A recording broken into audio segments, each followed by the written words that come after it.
London, 1974. A 48-year-old health food enthusiast was found dead after drinking an excessive amount of carrot juice. The coroner ruled his death that of lethal amounts of vitamin A. The scientist consumed more than 70 million units, or 38 liters, of vitamin A in just 10 days. In addition, he was drinking about a gallon of carrot juice a day during that time. His skin was reportedly a bright yellow when he died. The pathologist who performed the autopsy said that the effect of enormous intake of vitamin A from carrots and tablets that he was digesting was indistinguishable from alcohol poisoning. It produces the same result, he said: cirrhosis of the liver.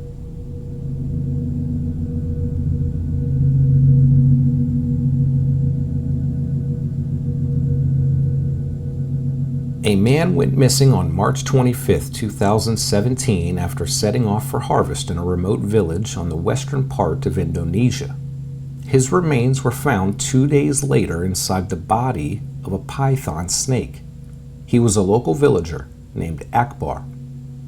The morning after Akbar was reported missing, a search party was sent out, and later that day, people found the large snake and noticed that it had difficulty moving due to its large belly.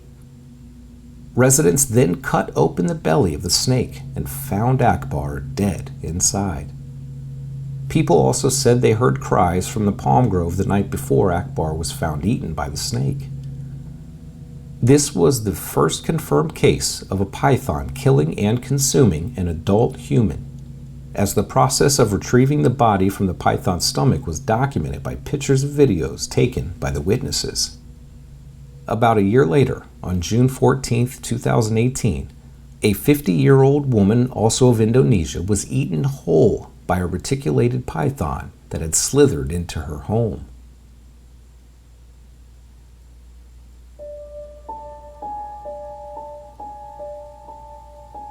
A 3-month-old baby was eaten alive by giant rats after her mother left her at home alone to go out for the night.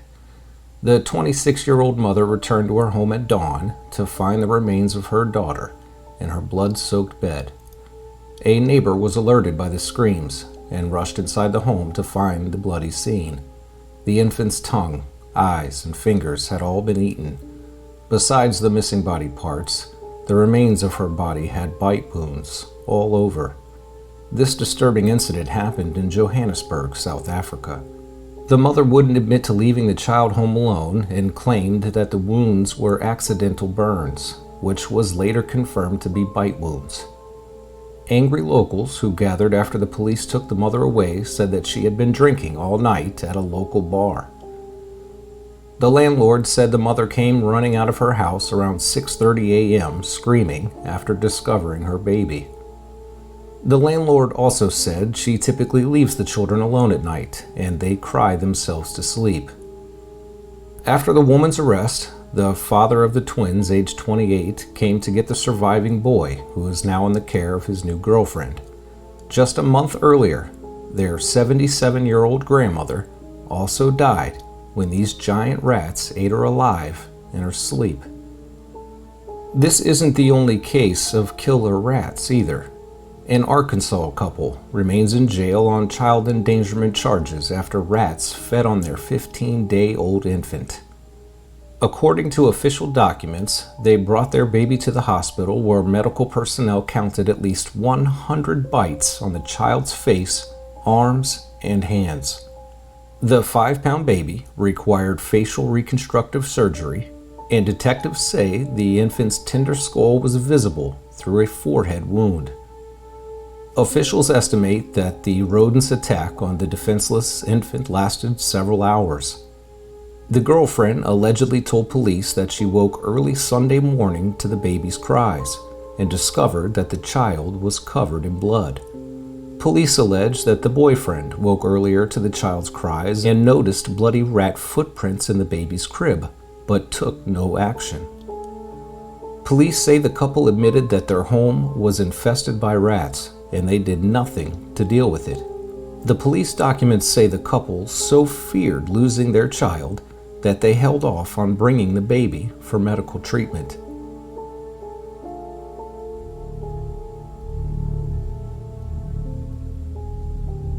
In medicine, the Isadora Duncan syndrome refers to injury or death consequent to entanglement of neckwear with a wheel or other machinery.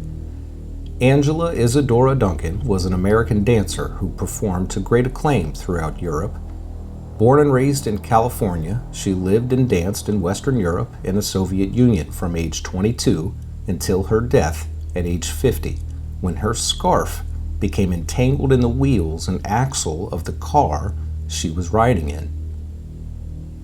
Duncan was known as the Mother of Dance and well renowned for many years, but by the late 1920s her performing career had dwindled, and she became notorious for her financial woes, scandalous love affairs, and other deviant acts. She spent her final years moving between Paris and the Mediterranean, sinking further into debt. She would often wear long, flowing scarves around her neck, and on the night of September 14, 1927, Duncan was a passenger in a car driven by a French-Italian mechanic. The silk scarf draped around her neck became entangled around the open-spoked wheels and rear axle of the car, pulling her from the vehicle and breaking her neck instantly. As the New York Times noted in her obituary, Duncan met a tragic death. According to dispatchers, Duncan was hurled in an extraordinary manner from the open automobile and instantly killed by the force of her fall to the stone pavement. Other sources noted that she was almost decapitated by the sudden tightening of the scarf around her neck. Duncan was cremated, and her ashes were placed next to those of her children at a cemetery in Paris.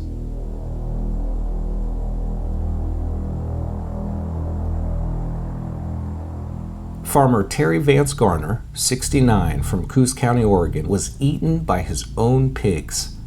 Nothing but his dentures and a few small body pieces were recovered. Investigators believe the hogs may have actually knocked Garner over deliberately to eat him. One of the enormous pigs supposedly bit the farmer once before. Family members said he left to feed the pigs and never came back. The pigs nearly devoured his entire body in just a few hours. Most pigs in the U.S. are raised until they reach market weight, which is normally between 250 and 300 pounds. In fact, it's rare to have a pig weighing more than 400 pounds. But Farmer Garner's pigs were extremely large and weighed in at nearly 700 pounds.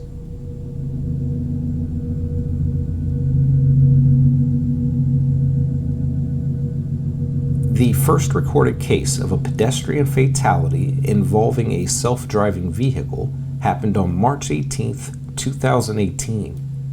Elaine Hertzberg was pushing a bicycle across a 4-lane road in Tempe, Arizona, when she was struck by an Uber test vehicle, which was operating in self-drive mode, but with a human safety backup driver sitting in the driver's seat. She was taken to the local hospital where she died of her injuries. Following the fatal incident, Uber suspended testing of self-driving vehicles in Arizona, where such testing had been sanctioned since August 2016. Uber chose not to renew its permit for testing self-driving vehicles in California when it expired at the end of March in 2018. A Washington Post reporter compared Hertzberg's fate with that of Bridget Driscoll, who was the first pedestrian to be killed by an automobile in 1896. The Arizona incident has certainly magnified the importance of collision avoidance systems for self-driving vehicles.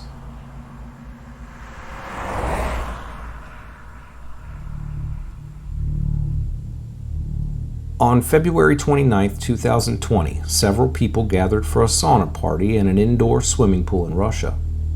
The party was for a well-known blogger who was celebrating her 29th birthday. Her husband was among the 3 fatalities after he unloaded dry ice to create a dramatic visual effect inside of the pool. The victims were unable to breathe, and some were also left with chemical burns. 3 people were killed, and 7 rushed to the hospital. 3 partygoers were confirmed dead at the scene, and it's believed they were the 3 in the pool when the dry ice was released. As soon as the ice was poured, people started to faint. Dry ice is frozen carbon dioxide and produces heavy vapor when put into water. The vapor can cause high levels of carbon dioxide in blood when released in a poorly ventilated space, inadvertently displacing oxygen.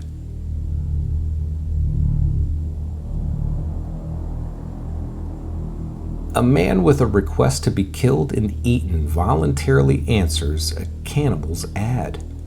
A German former computer repair technician named Armin Muse achieved international notoriety for killing and eating a voluntary victim in 2001, whom he had found via the internet. Looking for a willing volunteer, Muse posted an advertisement in a forum for people with a cannibalism fetish. Muse post stated that he was looking for a well-built 18 to 30-year-old to be slaughtered and then consumed. Brands, an engineer from Berlin, answered the advertisement in March 2001. The two made a videotape together when they met on March 9th in Muse's home. Brands swallowed 20 sleeping pills and a bottle of cough syrup before allowing Muse to chew into his flesh while he was still alive. Brands also attempted to eat pieces of his own flesh before he was stabbed in the throat and hung on a meat hook. The incident was recorded on a 4-hour videotape, which has not been released to the public. Muse dismembered and ate the corpses over the next 10 months, storing body parts in his freezer. He allegedly consumed up to 44 pounds of the flesh, according to the prosecutors who viewed the tapes. Muse was arrested in December 2002 when a college student alerted authorities to new advertisements for victims online. Investigators searched his home and found body parts and the videotape of the killing. On January 30th, 2004, Muse was convicted of manslaughter and sentenced to 8 years and 6 months in prison. However, in a retrial in May 2006, he was convicted of murder and sentenced to life imprisonment. Because of his acts, Muse is also known as the Rottenburg Cannibal or the Master Butcher.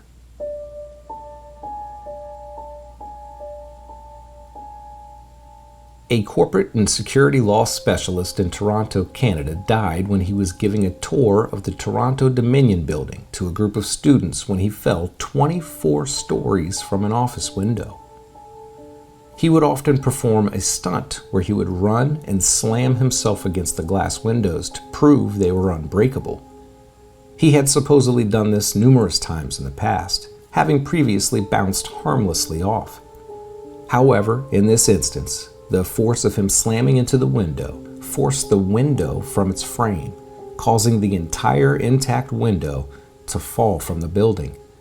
The event occurred in a small conference room adjacent to the boardroom where a reception was being held.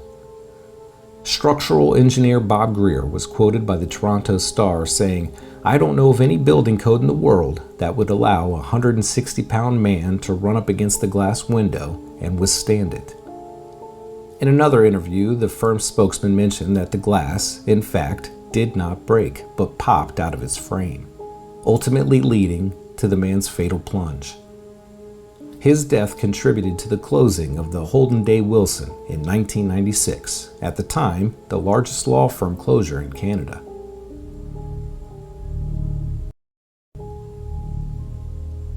Vic Morrow was a prominent actor known for numerous blockbuster films and highly acclaimed roles throughout the 60s, 70s, and 80s.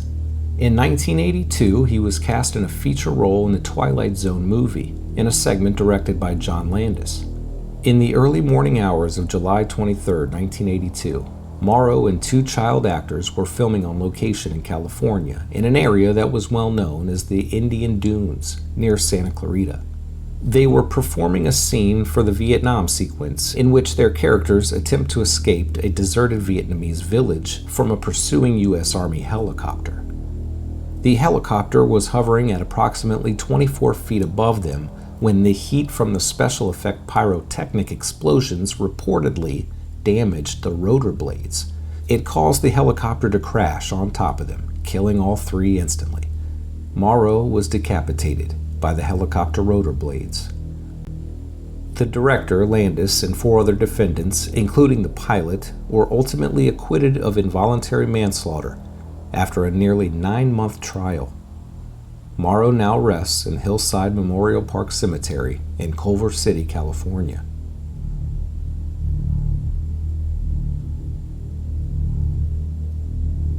The British businessman who bought the Segway company died just a year after buying the business. He rode one of the scooters off of a cliff and into a river near his Yorkshire estate. Jim Heselden, known locally as Jimmy, acquired the Segway company from its U.S. inventor in December 2009. According to the British media, Heselden, 62, plunged into the river while riding a rugged country version of the two-wheel transporter. Police said a witness had reported seeing a man fall over 30 feet to the river near Boston Spa. His estate was worth more than $265 million, and he was ranked in the top 400 members on the Sunday Times Rich List.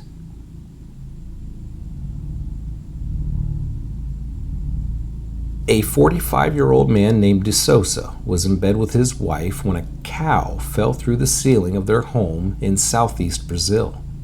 The cow is believed to have escaped from a nearby farm and climbed onto the rooftop of the couple's house, which backs onto a steep hill. The corrugated roof immediately gave way, and the 1.5-ton animal fell 8 feet onto Mr. DeSouza's side of the bed, crushing him instantly. Incidentally, the cow was unharmed. While his wife and the animal were fine, DeSouza suffered a fractured leg and was taken to the hospital. After spending several hours at the hospital, the 45-year-old Brazilian passed away, likely a result of internal bleeding. DeSouza's brother told a Brazilian newspaper, "Being crushed by a cow in your bed is the last way you'd ever expect to leave this earth." In a translation provided, he also said, "But in my view, it wasn't the cow that killed him. It was the unacceptable time he spent waiting to be examined."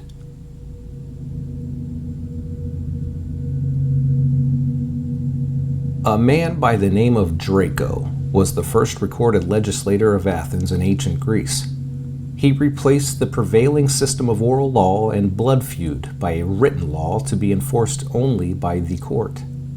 Draco was the first democratic legislator requested by the Athens citizens to be a lawgiver for the city-state. But the citizens were completely unaware that Draco would establish laws characterized by their forthcoming actions.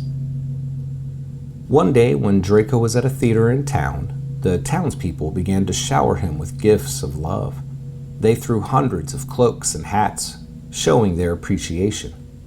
Unfortunately, Draco was incidentally smothered to death by all of the gifts. He suffocated while trapped beneath a pile of clothing and presents.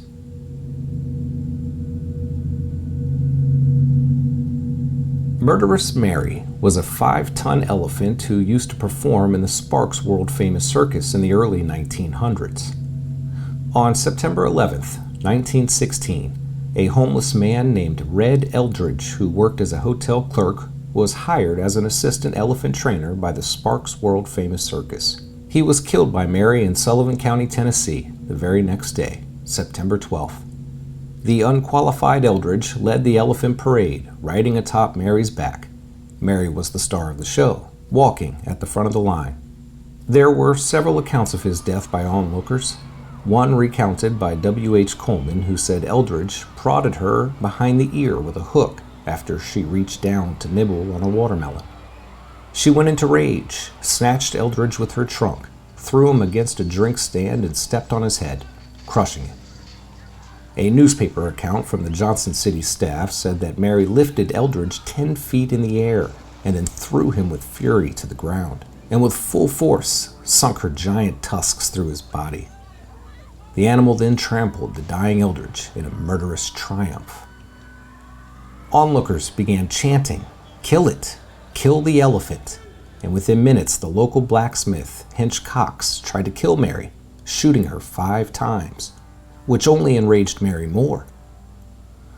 The circus owner, Charlie Sparks, decided that the only way to quickly resolve the situation was to kill the wounded elephant in public for everybody to see.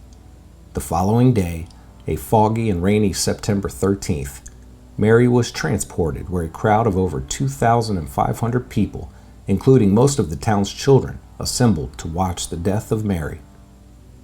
The elephant was hanged by the neck from a rail car mounted industrial crane. The first attempt resulted in a snapped chain, causing Mary to fall and break her hip as dozens of children screamed and ran. The severely wounded elephant died during a second attempt and was buried beside the tracks. A veterinarian examined Mary after the hanging and determined that she had a severely infected tooth in the precise spot where Eldridge had prodded her.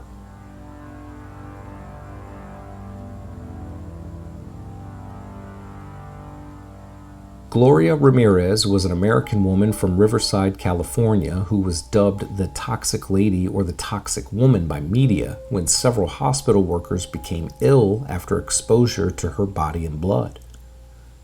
She had been admitted to the emergency department while suffering from late-stage cervical cancer.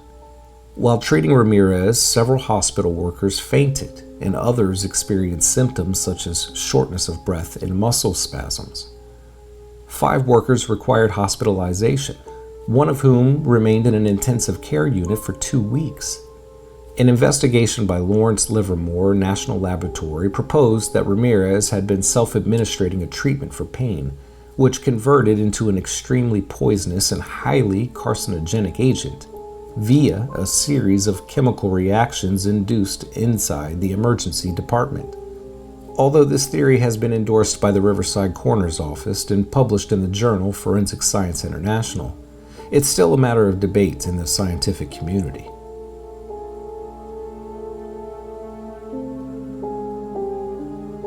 A 28-year-old mother of 3 from Sacramento, California, died of water intoxication while trying to win a Nintendo Wii console in a local radio station competition. The segment was called Hold Your Wii for Wii, where contestants had to drink as much water as possible without using the bathroom. Assistant Sacramento County Coroner Ed Smith said a preliminary investigation found evidence consistent with a water intoxication death, also known as hyponatremia. Water intoxication occurs when the body's sodium levels fall below normal. Overdrinking dilutes the sodium in the bloodstream, causing the brain to swell and push against the skull. Symptoms include nausea, vomiting, weakness, and in severe cases, seizures, coma, and death. Her family was later awarded $16.5 million by a California jury.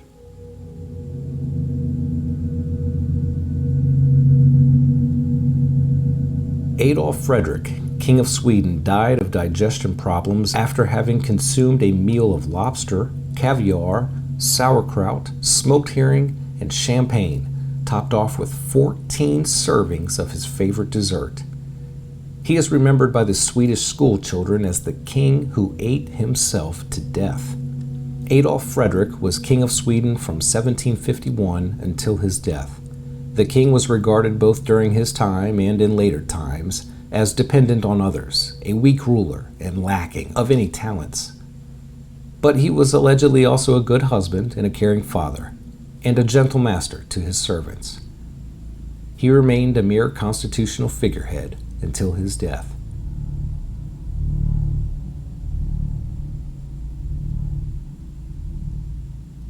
Attorney Clement Vallandigham, leader of the Copperhead faction of the anti-war Democrats during the American Civil War. He served 2 terms in the United States House of Representatives. Vallandigham died at the age of 50 after accidentally shooting himself in the abdomen with a pistol. He was representing a defendant, Thomas McKeegan, in a murder case for killing a man in a ballroom brawl in Hamilton, Ohio. Vallandigham attempted to prove the victim had in fact accidentally shot himself while drawing his pistol from a pocket. Selecting a pistol he believed to be unloaded, he put it in his pocket and enacted the events as they might have happened, snagging the loaded gun on his clothing and unintentionally causing it to discharge into his stomach. Although he was fatally wounded, Vallandigham's demonstration proved his point, and the defendant, Thomas McKeegan, was acquitted and released from custody. Mary Reeser of St. Petersburg, Florida, was found in her apartment on July 2, 1951. The landlord said to have called the police because of a strange heat coming from Mary's apartment. Police arrived at her home to find a 67-year-old Mary Reeser burnt to death in a mysterious fire. Not much remained of Reeser except a partial leg and foot with a slipper that curiously showed no signs of burning. A piece of her skull also remained, but it was described in reports as shrunken in size and abnormally small. Oddly enough, only the chair she sat in was burned.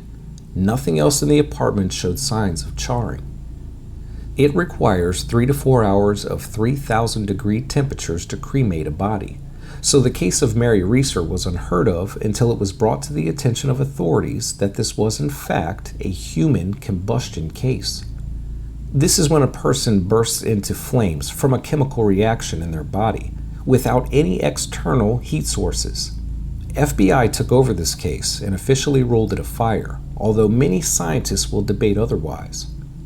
There have been several cases of alleged spontaneous human combustion, but this one is the most widely documented case in its field and recognized as a legitimate report. It's a crazy world out there, and there's no telling what we might find, or how it might find us. Until next time, I'm Jack Helms. Thanks for joining me on our journey into the world's most bizarre case files.